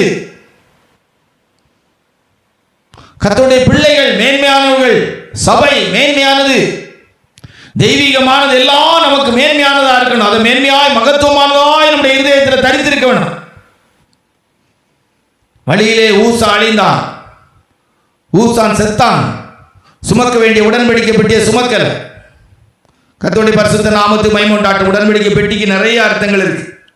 உடன்படிக்கை பெட்டி ஓபேதேதம் வீட்டில் இருந்தபோது பெரிய ஆசீர்வாதத்தை கொடுத்தது. அது யோர்தானின் தண்ணீரை விளக்கக்கூடிய வல்லமை உள்ளதாய் காணப்பட்டது. யோசுவாவுடைய புஸ்தகத்தில் வாசிக்கும் போது மதில்கள் விழுவதற்கு காரணமாய் காணப்பட்டது. 1 சாமுவேலின் புஸ்தகத்தில் வாசிக்கும் போது தாகோனின் வல்லமைகளை விளத்தழுகிறதற்கு இதுவாய் உடன்படிக்கை பெட்டி காணப்பட்டது. உடன்படிக்கை பெட்டி எண்ணாகமத்தில் வாசிக்கும் போது இளைப்பாறுகிற இடத்தை கொண்டு போய் சேர்க்கக்கூடியதாய் காணப்பட்டிருக்கிறது. ஆவிக்குரிய தெய்வ பிள்ளைகளுடைய வாழ்க்கையில் இப்படிப்பட்டதான விதத்தில் நம்முடைய ஆண்டவராக இயேசுப்பா நமக்கு ஒரு உடன்படிக்கை பெட்டியாக இருக்கிறாங்க. ஊழியக்காரர்களை சொல்லலாம், ஆனால் அதை விட நமக்கு மிக முக்கியம் இயேசுப்பா தான். ஊழியக்காரங்கன்னு சொல்லி கடைசியில் இயேசுப்பா விட்டுறக்கூடாது. அதனால இயேசுப்பாவோடு நிறுத்திடணும். நம்முடைய வாழ்க்கையில் உடன்படிக்கை பெட்டி இயேசுப்பா தான். உடன்படிக்கை ரத்தம், அந்த ரத்தத்தை காலின் கீழே நசுக்க போட்டு மிதிக்க கூடாது. நம்மை பரிசுத்தம் பண்ணி அந்த உடன்படிக்கை பெட்டியின் அனுபவத்துள்ள ஆண்டவராக இயேசுப்பாவின் ரத்தம் மேன்மையானதாக இருக்கிறது. விலையேற பெற்ற ரத்தம். கர்த்தருடைய பரிசுத்த நாமத்துக்கு மகிமை உண்டாகும். வழியில் அழிந்த ஒரு 7 பேரை குறித்து உங்களுக்கு சொன்னோம். ஒன்று, வழியிலே அழிந்தது லோத்துடைய மனைவி. பின்னிட்டு திரும்பி பார்த்ததினால் மரித்தாள். வேதத்தில் வாசிக்கும் போது ராகேல் வழியிலே மரித்தாள். விக்கிர ஆராதனை அனுபவத்தோடு பொய் சொல்லுகிற ஒரு சகோதரியாய் காணப்பட்டதினால் வழியிலே ஒரு தீர்க்கதரிசியாகி ஒரு தேவனுடைய மனுஷன், நல்ல தெய்வ மனுஷனாகிய தீர்க்கதரிசி அழிந்தான். ஒரு பொய் தீர்க்கதரிசியினால் வஞ்சிக்கப்பட்டது. 4, ஆகாப் வேஷம் மாறுகிறவனாய் காணப்பட்டான். அபகரிக்கிற குணமுடையவனாய் இருந்ததினால் அழிந்தான். இஸ்ரவேல் ஜனங்கள் வழியிலே அழிந்தார்கள். நன்றி இல்லாத ஜீவியத்தில் ஆரம்பித்து அவர்கள் வனாந்திரத்திலே விளையாட உட்கார்ந்தார்கள் என்கிற விதத்தில் ஜீவியத்தை மாற்றினார்கள். மோசே வழியிலே அழிந்தார். அதற்கு அவருடைய வாழ்க்கையின் பதட்டம், ஜனங்கள் நிமித்தமாய் உண்டான பதறுகிற அனுபவம், தேவனுடைய வார்த்தைக்கு கீழ்ப்படிவதோடு ஜனங்களுடைய வார்த்தையினால் கண்மலை அடிக்கிற அனுபவம் ஆண்டவராய் இயேசுவை வேதனைப்படுத்துகிற ஜீவியத்தை காட்டுகிறது. ஊசா வழியிலே மரித்தார். அவர் மரித்ததற்கு காரணம் அவருடைய வாழ்க்கையிலே உடன்படிக்கை பெட்டியை சுமப்பதற்கு பதிலாய் மாட்டு வண்டியில் வச்சு இழுக்கிறது போல இருந்துச்சு. மாட்டு வண்டியில் வச்சு இழுத்துட்டு போனார். கர்த்தருடைய பரிசுத்த நாமத்துக்கு மகிமை உண்டாகட்டும். முத்தம் செய்தல் என்று சொன்னால் அர்த்தம் என்ன? ஆதியாகமம் 29ஆம் அதிகாரம் 13வது வசனம், லூக்கா சுவிசேஷம் 15ஆம் அதிகாரம் 20வது வசனத்தை வாசித்தார். ஆதியாகமம் 29:13, லூக்கா சுவிசேஷம் 15:20 வாசித்தார். வாசிங்கள். லாபான் தன் சகோதரியின் குமாரனாகிய யாக்கோபுடைய செய்தியை கேட்டபோது அவனுக்கு எதிர்கொண்டோடி அவனை கட்டிக்கொண்டு முத்தம் செய்து தன் வீட்டுக்கு அழைத்துக் கொண்டு போனான். போதும். லூக்கா சுவிசேஷம் 15:20. தகப்பன் அவனுடைய கழுத்தை கட்டி பிடித்து எழுந்து புறப்பட்டு தன் தகப்பனிடத்தில் வந்தான். அவன் தூரத்தில் வரும்போதே அவனுடைய தகப்பன் அவனை கண்டு மனதுருகி ஓடி அவன் கழுத்தை கட்டிக்கொண்டு அவனை முத்தம் செய்தான். குமாரன் கோபம் கொள்ளாமலும் நீங்கள் வழியிலே அழியாமலும் இருக்கும்படி அவரை முத்தம் செய்யுங்கள். முத்தம் என்கிற வார்த்தைக்கு முதலாவது ஏற்றுக்கொள்ளுதல். லாபான் யாக்கோபை ஏற்றுக்கொள்ளுகிற அனுபவத்தையும் லூக்கா சுவிசேஷம் 15:20 படி இளைய குமாரனை தகப்பன் ஏற்றுக்கொள்வதற்கு அடையாளமாய் அந்த முத்தம் பரிமாற்றப்பட்டது. முத்தத்தின் அனுபவம் ஏற்றுக்கொள்ளுதலின் ஜீவியத்தை காட்டுகிறது. நாமும் நம்முடைய ஆண்டவராய் இயேசுவை முத்தம் செய்கிறது என்று சொன்னால் ஏற்றுக்கொள்ளுகிற தீபத்தை காட்டுகிறது. எத்தனை பேர் அவரை ஏற்றுக்கொண்டார்களோ அத்தனை பேரும் அவருக்கு, தேவனுக்கு, பிதாவுக்கு பிள்ளைகள் ஆகும்படி சிலாக்கியம் கொடுக்கப்பட்டிருக்க இந்த சத்தியத்தை கேட்கிற சகோதரனே, சகோதரியே, அருமை தேவனுடைய பிள்ளையை, நீ வழியிலே அழியாதபடிக்கு ஆண்டவராய் இயேசுவை உன் வாழ்க்கையில் ஏற்றுக்கொள்ள வேண்டியது அவசியமாக இருக்கிறது. நீ ஆண்டவராய் இயேசுவை மனப்பூர்வமாய் ஏற்றுக்கொள்வாய், ஆனால் அவரை முத்தம் செய்கிறதாய் வேதம் உனக்கு சொல்லிக் கொடுக்கிறது. கர்த்தருடைய பரிசுத்த நாமத்துக்கு மகிமை உண்டாகட்டும். இரண்டாவதாக வேதத்தில் வாசிக்கும் போது ஆதியாகமம் 33ஆம் அதிகாரம் 4வது வசனத்தை வாசிக்கும் போது, ஆதியாகமம் 33:4 வாசிக்கும் போது அங்கே ஏசா தன் சகோதரனாகிய யாக்கோபை முத்தம் செய்தான் என்று சொல்லப்பட்டிருக்கிறது. வாசிகள். அப்பொழுது ஏசா எதிர்கொண்டு ஓடி வந்து அவனை தழுவி அவன் கழுத்தை கட்டிக்கொண்டு அவனை முத்தம் செய்தான். இது ஐக்கியத்தை காட்டுகிறது. கொன்னே தீர்வேன் அல்லது கண்டிப்பா யாக்கோபை கொல்லுவேன் என்று சொல்லக்கூடிய இடத்துல அவனுடைய முத்தம் ஐக்கியத்தை காட்டுகிறது.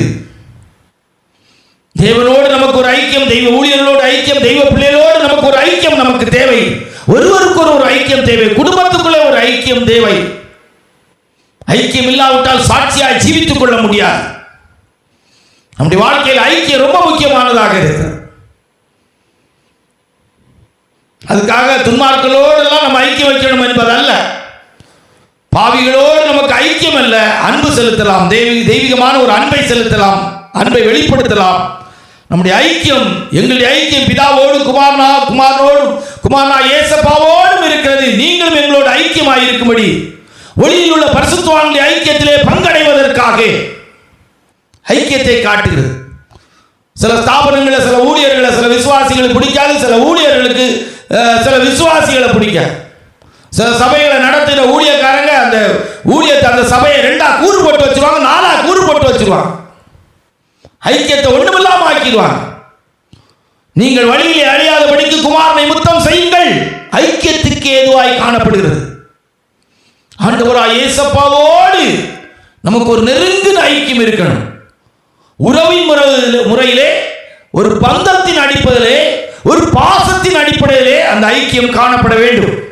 மூன்றாவது ஆதியாகமம் 29:11 வாசிக்கும் போது யாக்கோபு ராகேலை முத்தம் செய்தான். வாசிகள். பின்பு யாக்கோபு ராகேலை முத்தம் செய்து சத்தமிட்டு அழுது, உரிமை பாராட்டுதல்.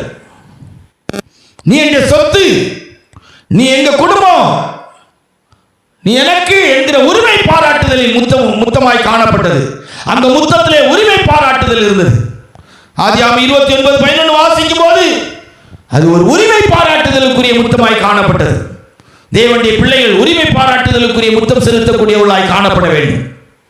ஆண்டவராய் இயேசுவை நம்முடைய உரிமை, நமக்கு ஒரு குமாரன் கொடுக்கப்பட்டால், நமக்கு ஒரு பாலகன் பிறந்தால், நமக்கு ஒரு குமாரன் கொடுக்கப்பட்டால் கர்த்தத்துவம் ஒரு தோளின் மேல் இருக்கும். உரிமை எங்களுடைய தேவன், என் தேவன், நான் ஆராதிக்கிற தேவன், நாங்கள் ஆராதிக்கிற தெய்வம், என்னை ஆட்கொண்டவரும் நான் சேவிக்கிறவரும். உரிமை. எங்கள் தேவன் எங்களை விடுவிக்க வல்லவர். உரிமை. என் தேவன் என்னை சுகமாக்குவார். என்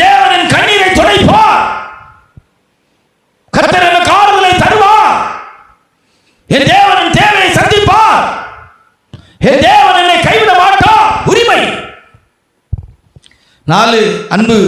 ரோமர் 16ஆம் அதிகாரம் 16வது வசனத்தை வாசிக்கும் போது, 1 கொரிந்தியர் 16:20 வாசிக்கும் போது வாசிங்க. 1 கொரிந்தியர் ரோமர் 16:16, 1 கொரிந்தியர் 16:20 வாசிங்க. ஒருவரையொருவர் பரிசுத்த முத்தத்தோடு வாழ்த்துங்கள். கிறிஸ்துவின் சபையார் உங்களை வாழ்த்துகிறார்கள். 1 கொரிந்தியர் 16:20 முத்தம் வாழ்த்துதலுக்கு அடையாளமாக இருக்கிறது. எல்லாரும் கொண்டு போய் முத்தம் கொடுப்பாங்களா? வழியில் இருக்கிற 2 பிச்சைக்காரங்க, தர்மக்காரங்க, ஏழைகளுக்கு சாப்பாடு கொடுப்பாங்க, கட்டி பிடிச்சி முத்தம் கொடுப்பாங்களா? கொடுப்பாங்களா? நீங்கள் யாருக்காய் கொடுத்துருக்கீங்களா? வாழ்த்துதல். நல்லா இருங்க. தேவனை வாழ்த்துகிறது, ஒருவரை ஒரு வாழ்த்துதல், முத்தம். நீங்கள் வழியிலே அழியாதபடிக்கு, குமாரன் கோபம் கொள்ளாதபடிக்கு நீங்கள் அவரை முத்தம் செய்யுங்கள், வாழ்த்துங்கள். தேவனை போற்றி மகிமைப்படுத்தி வாழ்த்துங்கள். 5 ரூத் புத்தகம் 1ஆம் அதிகாரம் 9வது வசனம், 1 ராஜாக்கள் 19ஆம் அதிகாரம் 20வது வசனம் வாசிக்கும் போது நினைத்து வாழ வைக்கிறது முத்தம். வாசிங்கள், சீக்கிரம் வாசிங்க. கர்த்தர் உங்கள் இருவருக்கும் வாய்க்கும் புருஷனுடைய வீட்டிலே நீங்கள் சுகமாய் வாழ்ந்திருக்க செய்வாராக என்று சொல்லி அவர்களை முத்தமிட்டாள். அப்பொழுது அவர்கள் சத்தமிட்டு அழுது. ஆமா, நகோமியின் முத்தம் நினைத்து வாழ வைப்பது. நாம் தேவனை முத்தம் செய்வது, தேவன் நம்மை முத்தம் செய்வது, நினைத்து வாழ்வது. நினைத்துக் கொள்ளுங்கள்.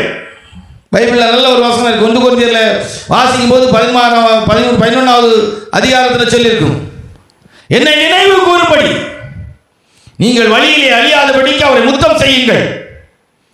உன் வழிகளிலெல்லாம் அவரை நினைத்துக்கொள், அவரே காரியத்தை வாக்கிய பண்ணுவார். முத்தம் நினைத்து வாழ வைக்கிறது. நிறைய சம்பவங்கள்லாம் சொல்லிட்டு போகலாம், எல்லாம் சொல்லிட்டு போனால் நேரம் நினைத்து வாழ வைக்கிறது. இந்த ஏர்போர்ட்டுகளில் புருஷன் மனைவி ஒருவேளை வெளிநாட்டுக்கு போகிறதா இருந்தாலும், புருஷன் போகிறதா இருந்தாலும், அந்த ஃப்ளைட்டு அந்த ஏர்போர்ட்டுக்கு போகிற நேரத்தில் ஒருத்தர் முத்தம் கொடுத்துட்டு போவாங்க. அது எதுக்கு? இனி நீங்களும் அங்கே போய் வேறு யாரையும் நினச்சிக்கிடாங்க, நீயும் வேறு யாரையும் நினச்சிக்கிடாங்கன்னு சொல்லி தான் அது கொடுப்பான். நினைத்து வாழ வைக்கிற முத்தம். அல்லேலூயா. 6 2 சாமுவேல் 15ஆம் அதிகாரம் 5-6 வாசிக்கும் போது, 2 சாமுவேல் 15:5-6 வாசிக்கும் போது கவர்ந்து கொள்ளுதல். வாசிங்க. எவனாகிலும் ஒருவன் அவனை வணங்க வரும்போது அவன் தன் கையை நீட்டி அவனை தழுவி முத்தம் செய்வான். இந்த பிரகாரமாக அப்சலோம் ராஜாவினிடத்தில் நியாயத்திற்காக வரும் இஸ்ரவேலருக்கெல்லாம் செய்து இஸ்ரவேல் மனுஷனுடைய இருதயத்தை கவர்ந்து கொண்டான். கவர்ந்து கொள்ளுதல், கவர்ந்து கொள்ளுதல். முத்தம் என்பது கவர்ந்து கொள்ளுதல். அப்படி எது செய்வான்? சில நேரங்களில் செய்கைகளே அப்படிம்பாங்க வாயை வச்சு, அதுவே அவங்கள சுட்டி இழுத்துடும். இவன் அப்சலோம் அப்படி ஜனங்கள் வரும்போது கட்டி பிடிச்சி முத்தம் கொடுத்து கவர்ந்து இழுத்தான். கவர்ந்து நம்முடைய ஆண்டவரை கவர்ந்து இழுக்கிறதை காட்டுகிறது. கர்த்தர் நம்முடைய பட்சத்தில் இருந்தால் நமக்கு விரோதியாக இருப்போம் யார்? லூக்காஸ் சுவிசேஷம் 7ஆம் அதிகாரம் 38-39 வாசிக்கும் போது, லூக்காஸ் சுவிசேஷம் 7ஆம் அதிகாரம் 38-39 வாசிக்கும் போது வாசிங்களா. அவருடைய பாதங்களின் அருகே பின்னாக நின்று அழுது கொண்டு அவருடைய பாதங்களை தன் கண்ணீரினால் நனைத்து தன் தலைமயிரினால் துடைத்து அவருடைய பாதங்களை முத்தம் செய்து பரிமள தைலத்தை பூசினாள். அவரை அழைத்த பரிசேயன் அதை கண்டபோது, இவர் தீர்க்கதரிசியாய் இருந்தால் தம்மை தொடுகிற ஸ்திரீ இன்னாள் என்றும் இப்படிப்பட்டவள் என்றும் அறிந்திருப்பார், இவள் பாவியாய் இருக்கிறாளே என்று தனக்குள்ளே சொல்லிக் கொண்டான். இவள் அதிகமாய் அன்பு கூர்ந்தாளே. எப்படி? இவள் அதிகமாய் அன்பு கூர்ந்தாளே. முத்தத்துக்கு ஒரு அர்த்தம், இவள் அதிகமாய் அன்பு கூர்ந்தாள். வாசிங்க 47வது வசனம். ஆதலால் நான் உனக்கு சொல்கிறேன், இவள் செய்த அநேக பாவங்கள் மன்னிக்கப்பட்டது, இவள் மிகவும் அன்பு கூர்ந்தாளே. ஆமா, மிகவும் அன்பு கூர்ந்தாளே. முத்தத்தின் 7வது அர்த்தம் ஆண்டவரை அதிகமாய் அன்பு கூறுகிறது. மிகவும் அன்பு கூர்ந்தாளே. 7 அர்த்தம் முத்தத்துக்கு இருக்குது. பரிசுத்த வேதாகமத்தின்படி 1 ஏற்றுக்கொள்ளுதல், 2 பகையற்ற விதத்திலே ஐக்கியமாய் வாழ்வுகளை காட்டுகிறது, 3 உரிமை பாராட்டுதலை காட்டுகிறது, 4 ஒருவர் வாழ்த்துவதற்குரியதாய் காணப்படுகிறது, 5 நினைத்து வாழ வைக்கிறதற்கு அடையாளமாக இருக்கிறது, 6 கவர்ந்து கொள்ளுதலுக்கு அடையாளமாக இருக்கிறது, 7 அதிகமாய் அன்பு கூறுவதற்கு அடையாளமாக இருக்கிறது, கர்த்தருடைய பரிசுத்த நாமத்துக்கு மகிமை உண்டாட்டும். அந்த 2ஆம் அதிகாரம் 12வது வசனத்தை வாசித்து, சங்கீதங்களின் புஸ்தகம் 2:12 வாசித்து செய்தியை முடிப்போம். வாசிகள். சங்கீதங்களின் புஸ்தகம் 2:12 வாசிப்போம். குமாரன் கோபம் கொள்ளாமலும் நீங்கள் வழியிலே அழியாமலும் இருக்கும்படிக்கு அவரை முத்தம் செய்யுங்கள். கொஞ்ச காலத்திலே அவருடைய கோபம் பற்றி எரியும். எழுதின்படியே இந்த பூமியில பலவிதமான அழிவுகள், சேதங்கள் உண்டாக வேண்டிய நாட்கள் நடந்து கொண்டிருக்கிறது, என்று நெருங்கி கொண்டிருக்கிறது. நம்முடைய ஆண்டவராய் இயேசு வருகிற நாட்கள் நெருங்கி கொண்டிருக்கிறது. கர்த்தருடைய வருகைக்கு ஏதுவாய் இந்த பூமியிலே, இந்த மார்க்கத்திலே நாம் அழிந்து போகாதபடிக்கு ஒவ்வொரு நாளும் கர்த்தரை முத்தம் செய்வோம். கர்த்தர் நம்மை ஆசீர்வதிப்பாராக. ஆமென்.